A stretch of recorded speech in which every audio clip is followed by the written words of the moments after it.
Mr. Sullivan.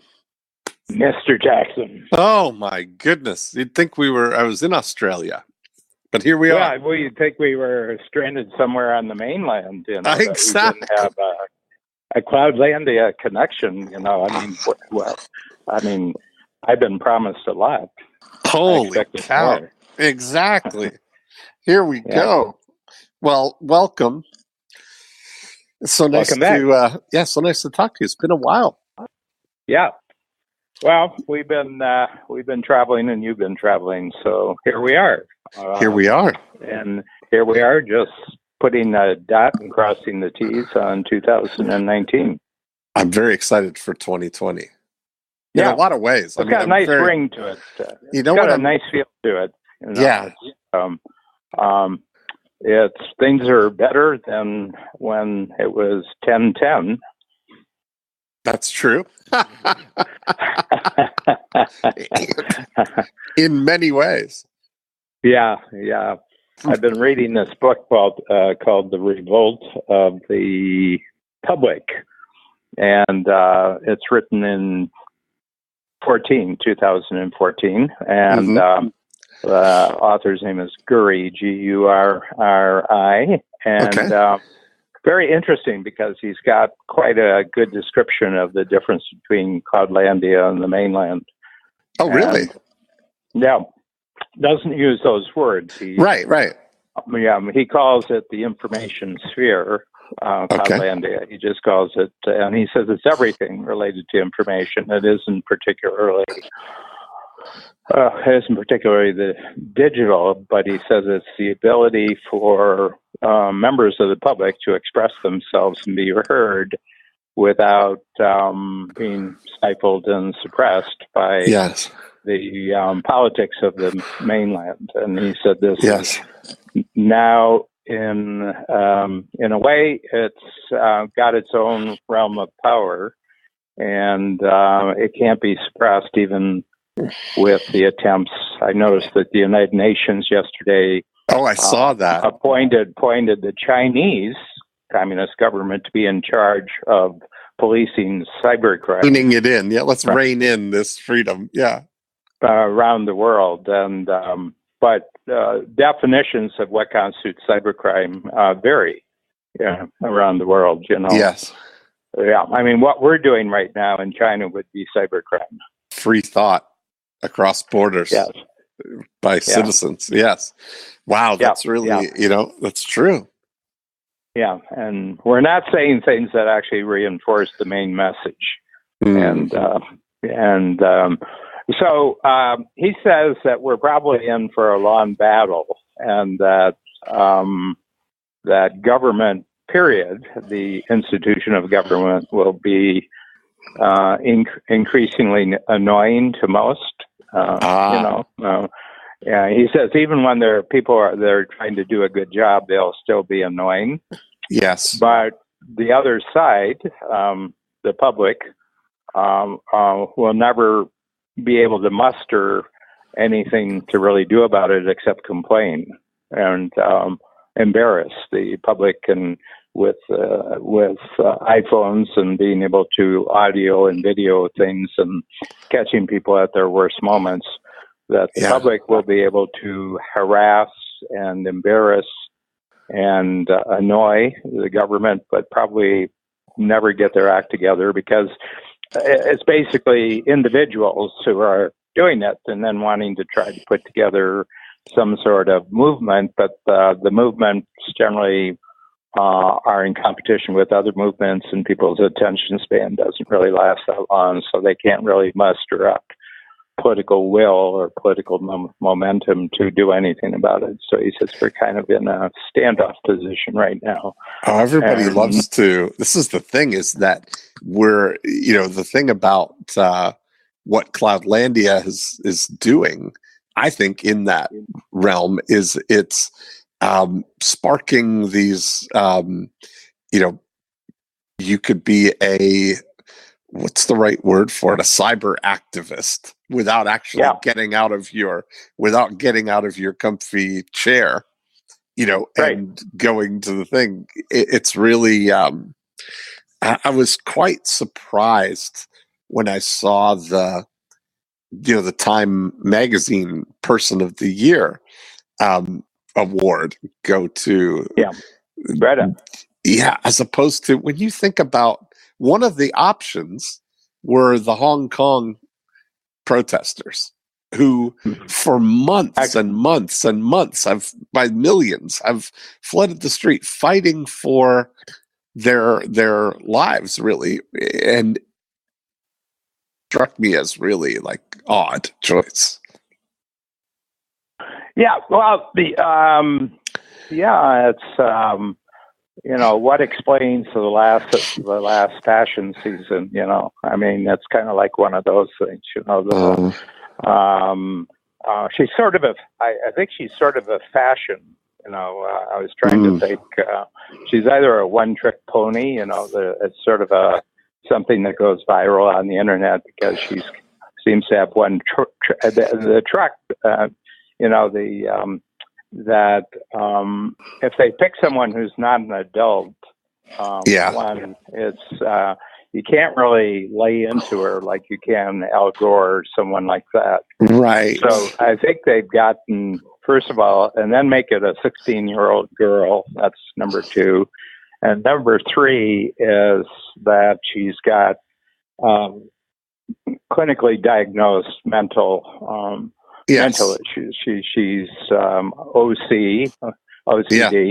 Yeah. She's got selective mutism, which means that there are certain people she won't talk to. And number three is that she's on the Asperger's. On the Asperger thing.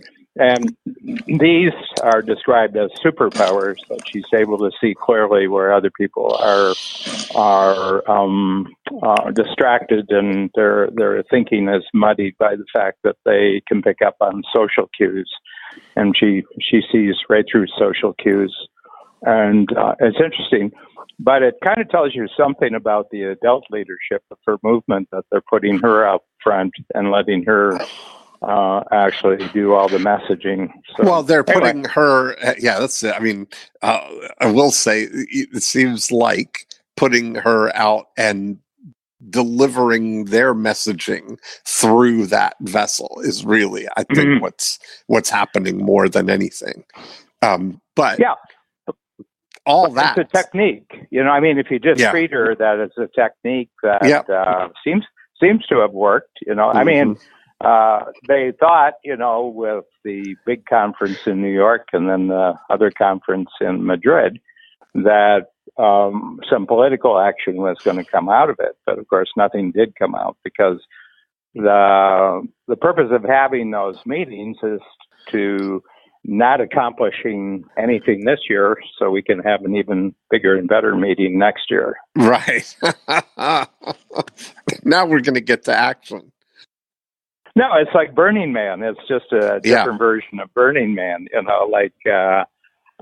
You really want it to actually develop into action and achievement, because that might cause for a postponement for any further meetings. I think it's actually to have the meetings. That's the whole point. But it's the reason I brought that up was in the context of Cloudlandia making it so easy to be a cyber citizen activist, without actually having to print up flyers and deliver them door to door or post them out in the mainland to spread a message. You can, share or post or comment just with lifting your finger to do it. And it was really, I saw on Netflix just last week, there's a comedian called Ronnie Cheng, and he's got a new Netflix special on, and he was talking about how things have advanced like this. Like, we're even now Amazon Prime, they've come to the point of Prime Now, where like 2-hour delivery, and even that we're upset with, right? It's like next day is just, that's too long. I want to push the button and have you put it in my hand, right? And he was talking about how this whole, how we've gone to a point where we've put so many screens between us and our real lives that we're sitting in the evenings with our iPhone and then our iPad right behind it and our laptops and our television and then our Apple Watch. So we don't even have to look at that. And it's just this whole cyber cloud of these protection layers that we've put around ourselves between the real world and us. But I was watching that, and at the end, it came up, executive producer Joel Zadak, and I thought, wow, that's great. I didn't realize that Joel's. I guess maybe he's one of Joel's clients, but it was very funny. Oh, good. Yeah, we'll have to look it up. Ron Chang, right? Cheng, Chieng, Ronnie. He goes by Chieng, Cheng. Yeah, Chang. Yeah, Ron Chang. Okay, that's good. Well, yeah. I think next Sunday is our dinner before 10 times. That's right. Yes, in Chicago. So Joel will probably be there, and we'll have congratulate chat about that. Yes. Yeah, absolutely. And I'm just intrigued with this. We've been talking about it for more than a year since you first brought it up, Cloudlandia. And the mainland. Mainland. But more and more, I'm convinced that the mainland is doing things to frustrate the uninhibited growth of the Cloudlandia. I mean, how so? It just takes, in the mainland, things take time, Yes, real time. And you can slow things down just not by kind of responding, and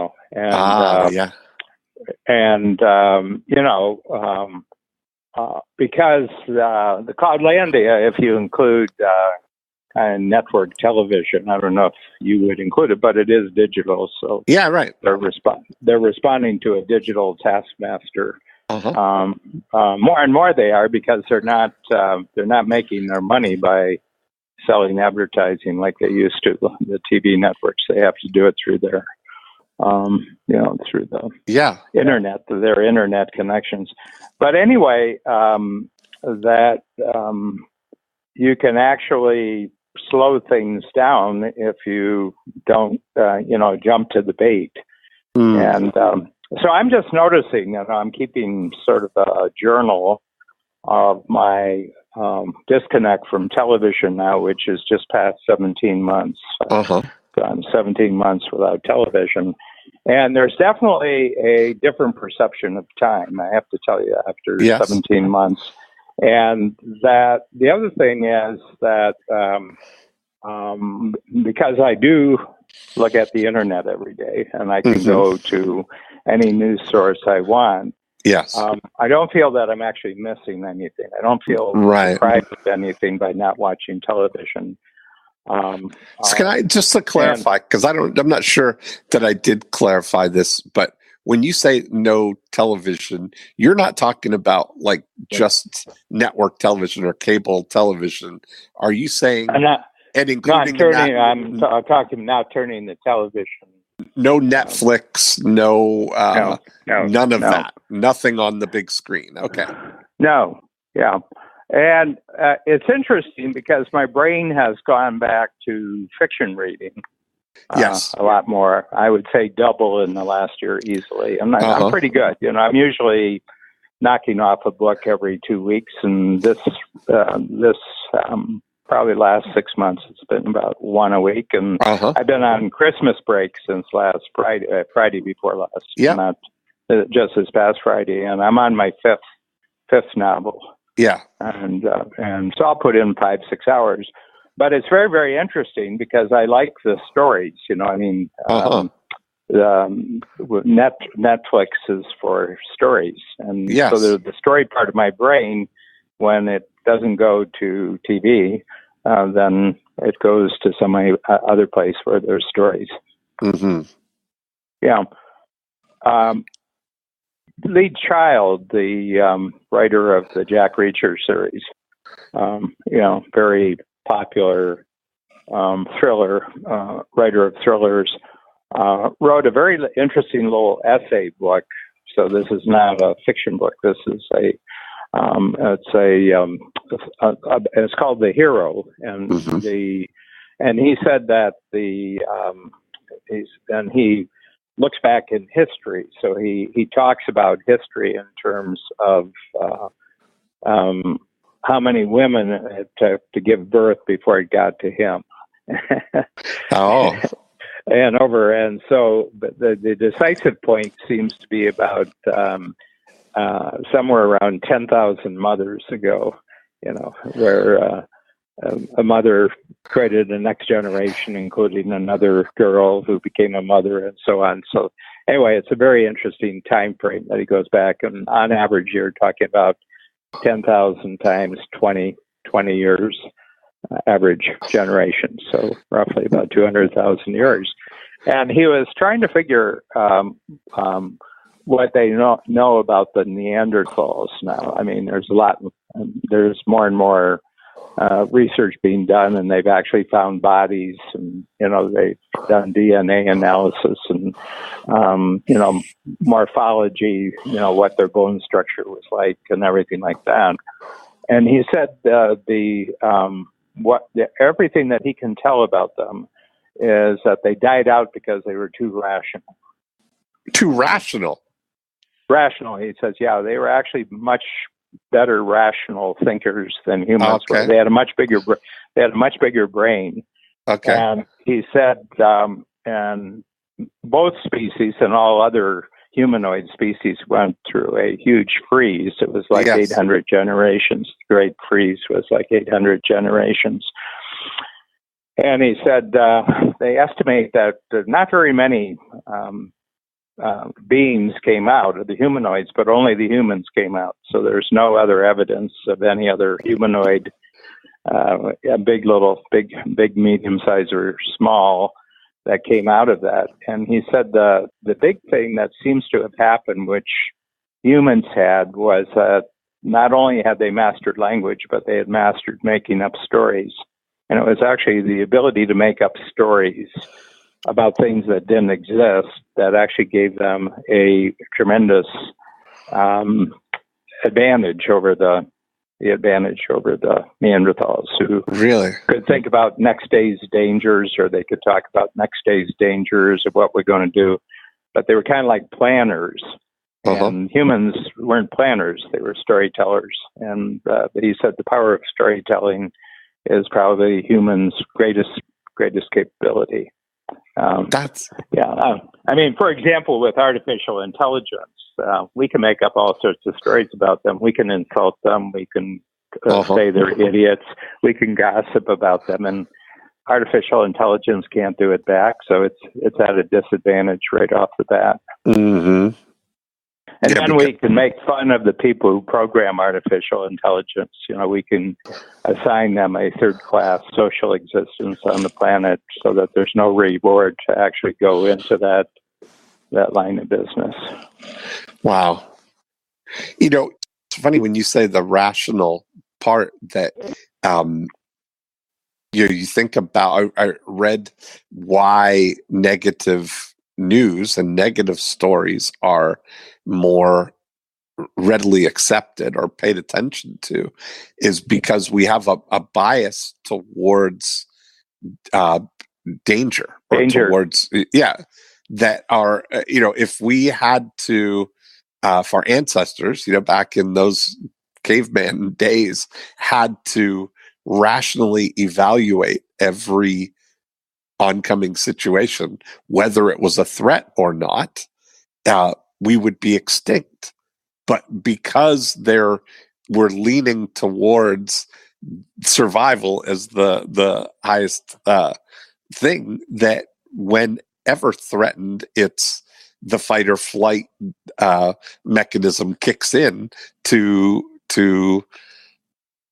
help us survive, and it was really interesting because someone was talking about how if our ancestors had access to the types of pharmaceuticals that we do now, everybody's on Xanax and all these calming things, nerve related things, that we would be extinct. And the last thought in the last human's mind would have been, wow, that tiger looks like he might attack me. It's funny you should bring this up, because the lead child who writes this book on the hero said that the roots of heroin and heroic are exactly the same. They come from Greek heroic, and that he thinks, in fact, that they had pretty well discovered and developed heroin at least 5,000 or 6,000 years ago. And now this is after the Great Ice Age, so 5,000 or 6,000 years is within, our historical period. But he said it's probably the need to feel like you're a hero periodically, which allowed people to actually survive. And a good evening of heroin probably made you feel like, you'd just come back from a big hunt and you'd been very heroic. Wow. Really? That's fascinating. Yeah. It's all in the service of getting someone else to do something. No, we have to go back to the core premise of our podcast series here, procrastination. Is that the ability to see a how that we don't want to do, and then conjure up in our minds, say who will do it for you. That requires quite a leap of imagination. It requires quite a bit of brain power then to come up with the persuasive message to actually hook somebody on a future result such that they'll do the work for us. I think that the biggest insight in all the triggering insight in that has been your recognition that maybe this procrastination is actually the fuel for us. Yeah. That's when we recognize it as procrastination, that's really the prioritizing. And that really finding the hoop, because it's usually something that we don't want to do. Yeah, well, what I've noticed is that the most successful people seem to be the least reactive people. They're smart, but they're not reactive. They're responsive. I'll use the word. They're responsive, but they're not reactive. In other words, reactive means it's almost like billiard. You get a billiard ball and you do this, but not only that, you've caused the discomfort through your imagination of something bigger and better. So there's like three parts to this. I think up something in the future. It's going to be down the road a bit, and I get very excited about it. But then I'm immediately confronted by the fact that there are hows between me and achievement of this goal, and it makes me very uncomfortable because I can immediately do a memory check. I can go through all the system check and said, I really don't have any enjoyment in this how. Not only that, I don't really have any capability in this how. Right. And still hold on to the goal, though. Here's the thing. A lot of people here's what I want. The goal. Mm-hmm. That would just wipe out the goal. And then your mind shifts and says, hold the house. Just hold the house for a little bit here. I want to find some other humans who are fully capable of this. Not only that, but they enjoy the activity. And all I have to do is link up their desire to actually do this work on my behalf to my goal. Yes. I love it. I mean, it's really, that's that's a fair amount of psychological Euclidean geometry there. And I think it's really looking at making sure and seeing that you can not cross the what line, in terms of talking about and articulating. That's really the magic, is being able to articulate what it is that you want, so that somebody who knows how to do that, sees that vision and can execute it, can make that happen. And I think that there's the thing. It's like either the people avoid doing those things out of either feeling like, okay, well, I just got to get motivated and put my head down and do it, especially if they know how to do it, right? But they don't want to do it. There's something there rather than finding somebody else who can do it, or they get caught up in the idea that, well, maybe they don't have the money to hire somebody else to do it. And that I think, when you look at look at the free zone frontier as a, I was just having a conversation with somebody yesterday, Dan, talking about just your books right now are on an exponential curve upwards with, I'd say, the last 4 of these books have been. Yeah.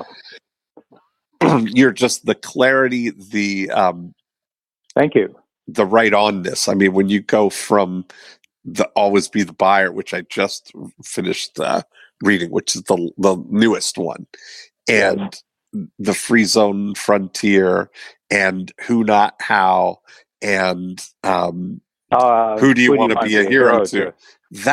Those 4 right there, Dan, really lay out that's it. It's the game plan, Yeah, it's really interesting because something very interesting has happened to relate the writing of the books to the creation of the workshops, and it's actually a three thing. And one of them is that the last 4 you named actually got created out of the free zone frontier. In other words, these are ideas that are popping up in the free zone frontier. Yes. And I think it's just giving a name to emerging issues.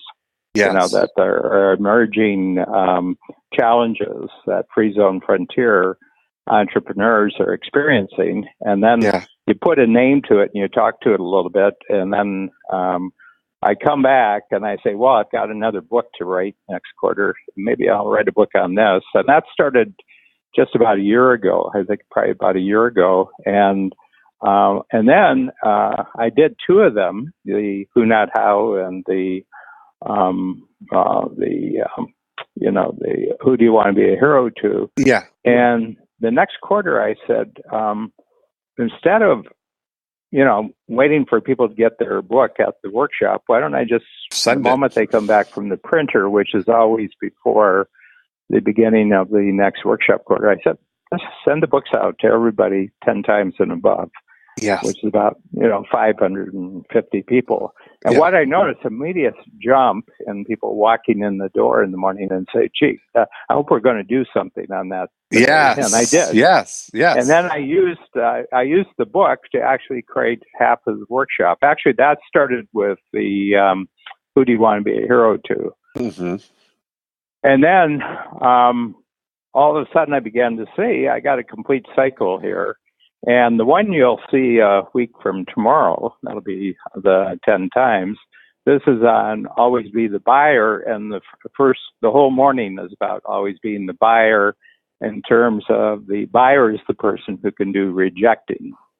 In other words, the seller is the person who gets rejected. The buyer is one. And what I have is, first of all, 3 bad experiences where you were on the receiving end of being rejected, and then 3 where you were on the delivering end, and just to get the emotional distance between those 2 things. And then I do a very interesting exercise where I go back to when you were 1/10 of where you are. Your judgment, what year was that? Okay, for me it was around 2000, and I think probably 2004 from where we are now. Mm-hmm. And I said, well, what were the 5 rejections where you as a buyer raised your standards and rejected something, and thereafter life was different? And there were 5 of them. I just arbitrarily say pick 5. And then you come up to the present and you say, well, if you were to go 10 times again in the future, what 5 would be lining themselves up right now for you to go forward there? And the whole room really, really gets it, that this raising of your standards about what you will put up with and what you won't put up with, and freeing up your mind and freeing up your activities and everything else, because you're just not going to do this activity anymore. It really had a big difference. And I was saying, it's all about rejecting, and oftentimes the breakthroughs happen when you've rejected something. We often think, I had a goal and then I did everything to get to that goal. But sometimes if you really check the sequence out, that you rejected something you wouldn't put up with, and it created a space, and then something new popped in there that was a lot more exciting. Mm-hmm. Yeah, that's really, it's funny how I talk about in the Breakthrough Blueprint, our 8 profit activators. Profit activator number 1 is select a single target market. And the distinction that I make that your book really amplifies is that I'm talking about the difference between you doing the selecting versus what most businesses are doing is they're trying to be selected. And that's really what it is that I find that people are reluctant to, because I say select a single target market. And what most people, are uncomfortable with that, because it feels, well, we also help people that they want to keep their options open so that more people have an opportunity to select them. And they're missing the point of this, right? We start with what's the best result that you can create, right? What's the thing? Who do you want to be a hero to? Basically, what you're saying, what's the best thing that you can create for someone? And then select that target market. And it's hard. It's an interesting thing. As soon as I make that distinction for them of you're the one doing the selecting, not waiting to be selected, it clicks for people. Well, the interesting thing is that that's true whether they think it's true or not. Yes. I mean, if they're selecting that they want to keep their options open, that constitutes a selection. But they don't think that they're actually doing the selecting, but you are. Yes, that's right. And, it's what's her name, Gilda Radner. And she said, when I was young, I really wanted to be something. I really wanted to be a somebody. Somebody, yeah. Yeah, and she says, now that I'm older, I realize I should have been more specific. It's so great. Yeah, she became a somebody, but there a lot of other things came along with it. Maybe she could have created a cleaner description earlier, and where she wanted to get. But the thing is, don't you feel? I mean, my checking through the 8 profit, it's actually the focusing mechanism. If I think of all 8 of them, the other thing that's happening is I'm running ahead with the next book. So we're just closing out the next book for March this week. So everything's recorded. The writing is being done. Oh, nice. The cartoons will be finished halfway through next week, not this coming week, but next week. Look at you. And that's called the Simplifier Multiplier Collaboration. That discovered nice. That when you put a simplifier and a multiplier together, you get that big jump in collaboration. Yes. And then the next book after that, which I've already got the Mindset Scorecard finished on, which will be June, July, is Total Cash Confidence, which yours relates to totally. Yes. How do you get total cash confidence? Yes. Yeah, I like that a lot. If you even talk to people about total cash confidence, they say, well, you can't do it, the kind of world we live in. You can't have total cash confidence. Right. It's that's. How do you feel about that? Well, I feel I have total cash confidence. Yes, agreed. And wrapping my mind around that one too, that I start to realize now that there is an unlimited amount of cash available. Yep. And that it doesn't all have to be your cash. And that's I've broken down things into, because I've had some, as I've discovered doing collaboration relationships, that there's sort of three elements that go into something, and that's the IP, the idea, the strategy, the here's what we're going to do or what I recommend that we do. That's one thing, and it's valuable, and it needs to have a allocation of the reward of something, of a venture. There's the execution of it, which is the effort and the who are taking that plan and executing it. And then there's the money that it requires to fuel that, right? So all three of those things have to be involved in there. And of the and you just try. I'd be open. No, I'm seeing that to hearing your take on one this. of them is kind of inert and available. It's just waiting for the other two to trigger. That's exactly right. That the money is there. Well, first of all, the intellectual has to spark something, and that's exactly right. And then you have the human capital. Let's say it's intellectual capital, human capital, and financial capital. The three things. Yeah, but the financial capital will be there. It's almost like a chemical process. If the first two interact, the third one shows up. Yeah. And that's part of the thing, is that I think what ends up happening is that in a lot of ways, people are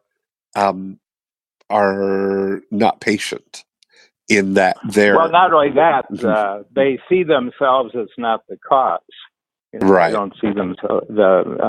They see the availability or absence of money as the cause of whether they can do anything. In other words, the driving force that would make their future bigger or better, they ascribe to forces outside of themselves.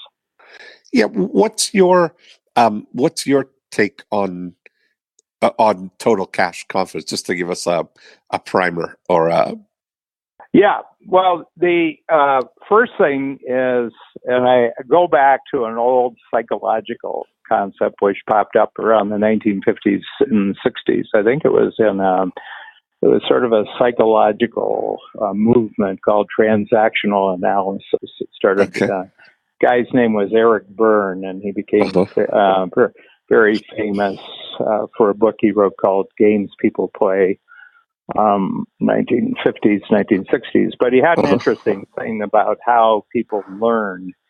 And he says it's cash, and it's not C-A-S-H, it's K-A-S-H. And he says, first of all, you acquire some new knowledge, and then you have an attitude, and knowledge is something you know about the world that's new. And then you have an attitude about that knowledge, about this new thing, which, if it's a positive one, will trigger skill. And the skill, if repeated, will turn into a habit. Okay, and he said that's basically the learning process that achievers go through. And so I said that really cash confidence really comes from that you're very confident about your knowledge, your attitude, your skills, and your habits related to money making. Okay, so that you have a knowledge of how the money can be made. You have an attitude that this would be a thing totally worth focusing on. Then you develop the skills, and then it becomes a habit. And then, rinse, lather, repeat. Right. I like that. Yeah, and my sense is that your mind is always going further. In other words, that it's including more and more people as you go forward, more on the who, not how, and more on who do you want to be a hero to. Yes, and that you're more and more the buyer. The more and more you're the buyer, the more and more it's going to show up as total cash confidence, because others are going to come and want to work with you, where instead of you hustling after other people, that others will approach you and try to make an offer. Have you? I think this is fantastic, and that's really where the feels like that's where the free zone is also a way of finding an unlimited amount of cash as well. Is finding you get the IP. My sense is that cash in dollar terms is attracted to the area that is least encumbered by competition. And because wherever you have competition, then you have all sorts of rules and regulations. And but if you're operating in a zone, for example, I was talking to someone. He's not in the free zone program yet, but he's been talking to me for a year because he had to be in the 10 times program a year before he could jump up, which he just passed about 3 or 4 weeks ago. And anyway, but he's got an interest. It's in the scientific realm, and it's an area where there's almost unlimited amount of money flowing in his area of expertise, and almost unlimited amount of business. And so he's got total cash confidence, and therefore his big problem now is not being overwhelmed and almost paralyzed by having too much abundance. Right. Well, what do you pick on? Because you could pick almost any project, Right. And so I said, but who do you want to be a hero to? Who do you? I said, this is where I said, that's all. We're not talking about what's going to happen over the next year. He's in his 40s, so he's, in 25 years he'll still be younger than I am right now. Right. And so I asked him, who and it turns out it's got geopolitical considerations, so it really has to do with national security, and it has to do with geopolitics, and it's in the realm of very, very high level computing, and which his particular scientific capability is really a big deal right now in terms of how you can develop this next level of computing. And so I said, so we talked, and he said things, and I said, well, I'm going to sum up some of the things you said. I said, I think you want to be a hero to the United States of America in winning this next geopolitical breakthrough. Wow. And he said, that's exactly right. That's what gets me up out of bed every morning. And I said, that would be true for 25 years from now, too. And he said, even more so. So it's going to be the most exciting 25 years of my life. And I said, okay. So what you have to do now is do a really good DOS on who you want to be a hero to, namely America. And you want to find out what the dangers are, dangers, opportunities, and strengths related to either winning or losing this big. It's almost like the Manhattan Project to create the atom bomb, or landing the first man on the moon. That's got Right. those type of implications. And he got so excited. And I said, now, who else would share your wanting to be a hero in the same area who had capabilities that would be collaborative capabilities to yours?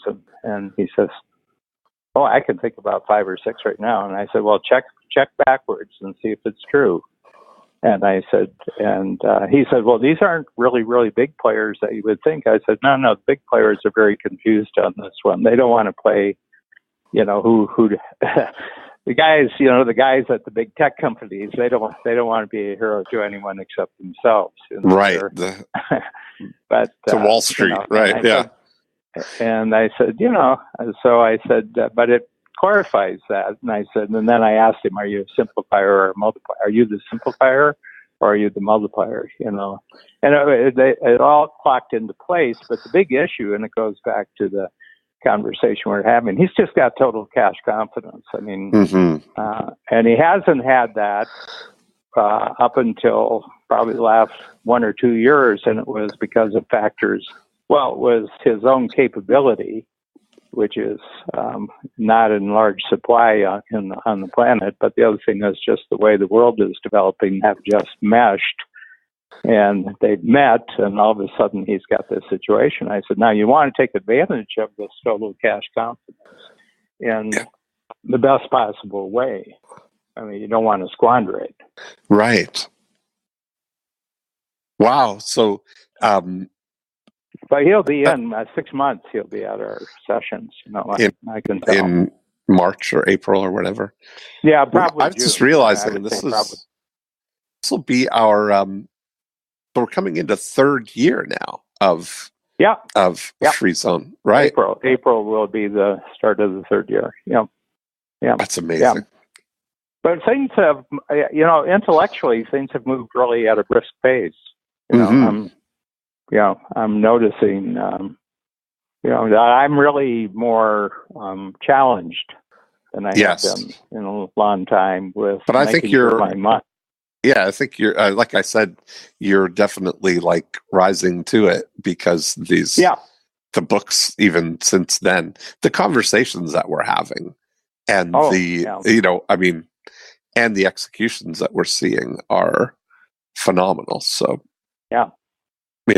Have you noticed?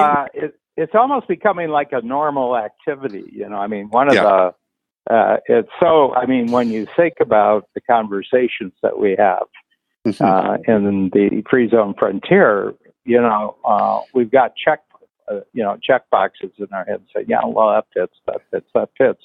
But we've been doing it long enough now that this is the checking off whether this is really a collaboration. Is it really in the free zone? It's starting to be a normal conversation. And my feeling is it's the normality that makes it a real breakthrough. Right. I think you're right because there's not much.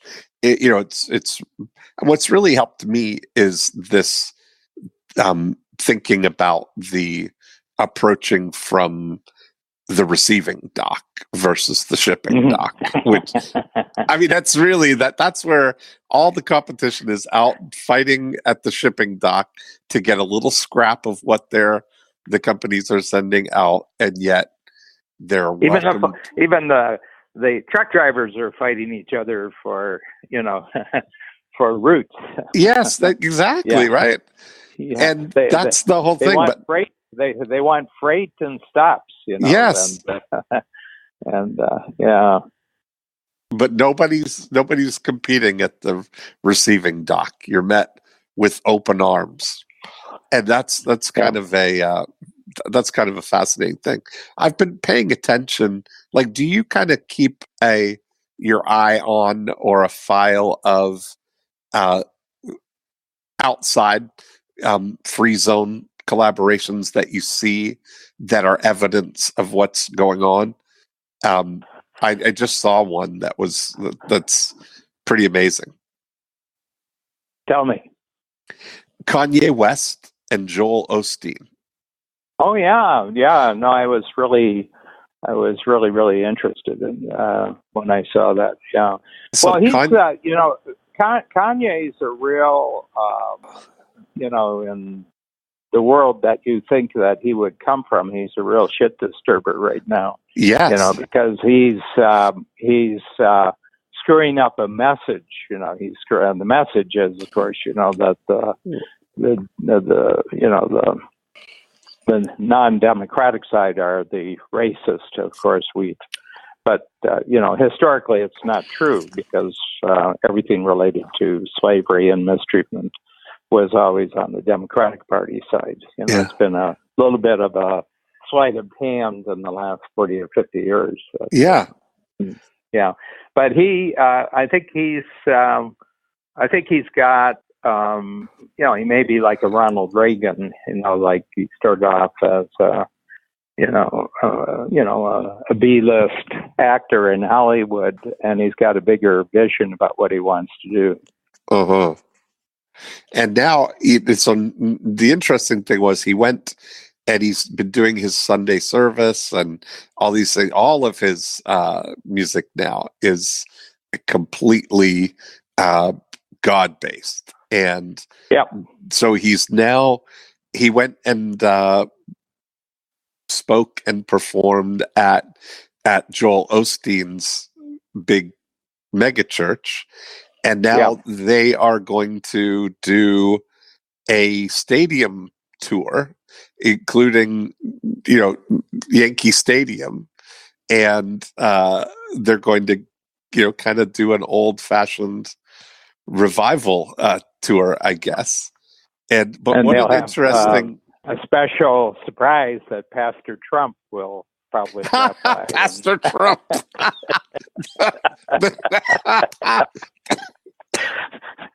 Our pastor in chief. He knows how to fill it. He knows how to fill a stadium.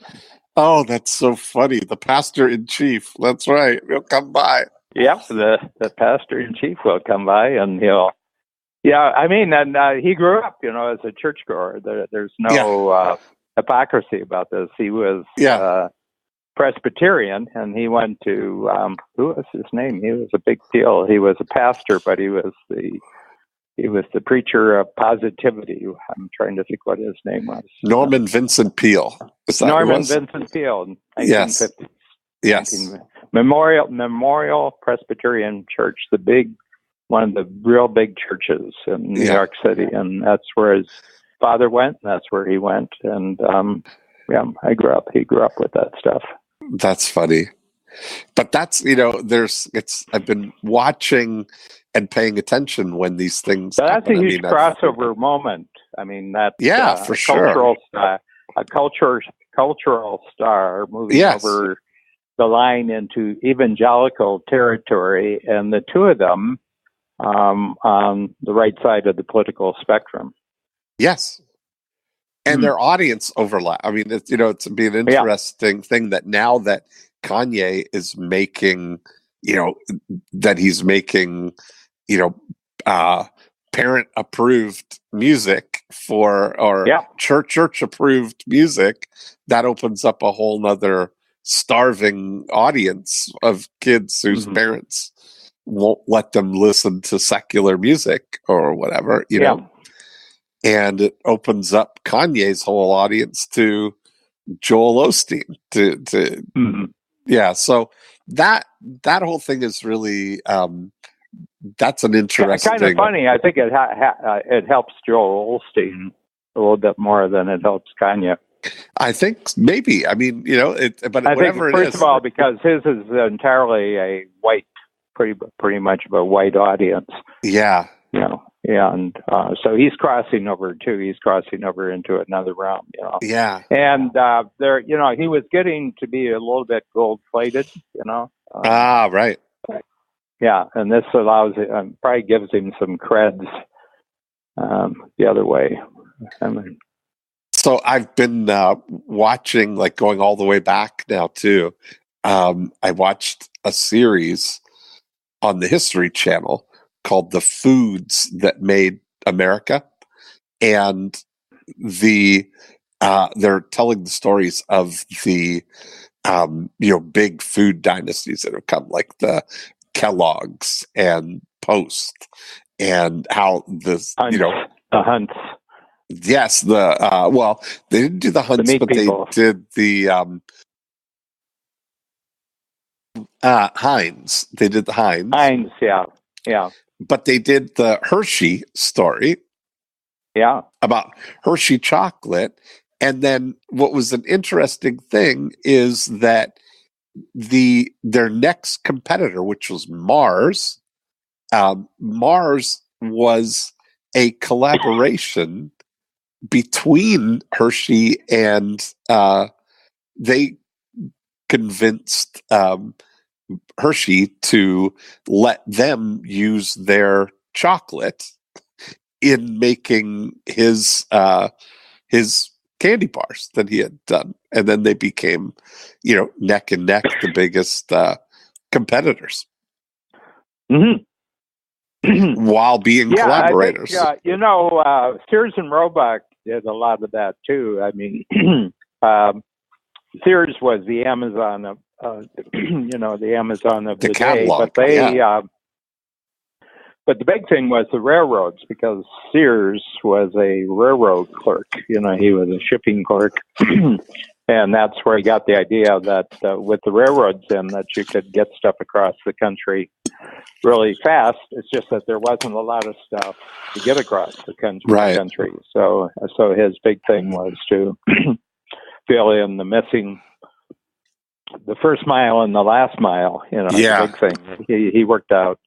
But he, like the Sears homes, I don't know if you've looked in, the Peter Diamandis and I had one of our podcasts on the fact that, a century ago, you could order a home out of the Sears catalog.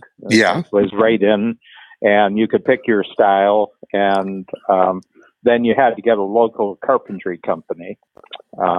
And it would be delivered to the railroad station in boxes with every part needed to create that house labeled with the blueprints and everything like that. You paid a check for it, and then you had to pay the construction cost for doing it. But they're quite amazing homes, and this, I think in the time they were in the tens of thousands. I think some of them have gone by the way, but now I think they're preserved. I think they have historical. There's a place in Michigan that's called I think it's Frankenmuth. It's sort of like a German town. They have a big German Oktoberfest, things like that. Yes, right. But they have quite a large collection of these Sears custom homes, and big ones. I mean, some of them were 4 or 5 bedrooms, and isn't that amazing? And they arrive in everything you need for it, right? Everything was packaged, yeah, but it wasn't a Sears company. It was a Sears, affiliate that did all this, but Sears provided all the transportation and the marketing and everything like that. You see, my sense is that there's transactional competition, and then there's transactional collaboration. And I think probably yes, there's as much transactional collaboration in the world as there is competition. The jump above that we're talking about is transformational collaboration, is where you're putting two capabilities together to create a third thing. Yeah. And wow. Did you just as a I want to plant a seed for our one of our next conversations here. Is did you see or hear about Travis Kalanick, the Uber founder? Oh yeah, I did. Did you hear that he is leaving Uber? He's leaving the board to expand his ghost kitchen idea. Yeah. Which he's got $400 million in financing, and I think that's a concept that has, really over the last 2 years taken off. Do you think there's any money in it? Well, I think I'm wondering. I mean, I think that what's going to end up Because there's a lot. I mean, the competition's really heavy. I've noticed it just in my suburb of, of Chicago. Where we are. There's about 8 services that'll do it, and I just wondered if 8 delivery services. Yeah, 8 delivery services. But the big thing that the breakthrough that you were talking about were the ghost kitchens. Yes, right. Yeah, rather than it being just Chick-fil-A or Chipotle or somebody else having a delivery service. This is actually Action Central. This is like the mothership of all food. Yeah, well, the idea was that the brilliant thing was that Grubhub and Seamless and Uber Eats already existed, and the concept of bypassing the whole mainland restaurant business and just putting your restaurant in the cloud, tapping into this already existing marketplace for food delivered right to my house. That concept was really what was I felt was the innovation breakthrough there. Well, now what Travis has done. The biggest problem that all those other ones have is real estate. The cost of real estate is. And that's what Travis is solving. They're appealing to the mainland world, and then the Cloudlandia is an add-on to a mainland concept. Here, he's avoiding the mainland problem in the first place. You get an industrial shed, you get an industrial warehouse. Yes, and that's what Travis is doing now. That Travis is taking away he's creating an opportunity so that people can start a cloud, kitchen, a ghost kitchen, in an environment. It's almost like a food court where they're renting just space for the kitchen. So you don't even have to have all of that. Now you get one portion of the kitchen that is just for you. I need to read more about it, but you wonder where is the money in that? Where's the big opportunity there? Because I think that we've hit a inflection point in what people are willing to invest in, and I think the WeWork was probably a point in the calendar, where in order to compete, they were entering into long-term real estate leases, and they're going to have a lot of empty long-term real estate leases, and everything like that. But the other thing is, I was talking to someone who had used them, and he said they really bring you on with a lot of hospitality and neat stuff. They're like lifestyle things with kitchens and food and everything else. But you're there after like the first 6 weeks, and it starts falling away, and then it's an extra charge. So they, and the other thing is that you realize that the quality of people that they're attracting are people who really don't know what they're doing or where they're going, but they kind of want to make believe that they're actually entrepreneurs, Yes. And, and they all are completely lacking in cash confidence. Yes.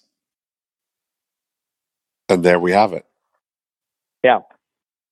It's just like their dorm. They're just a short distance away from their college dorm. Right, exactly. Yeah, I think.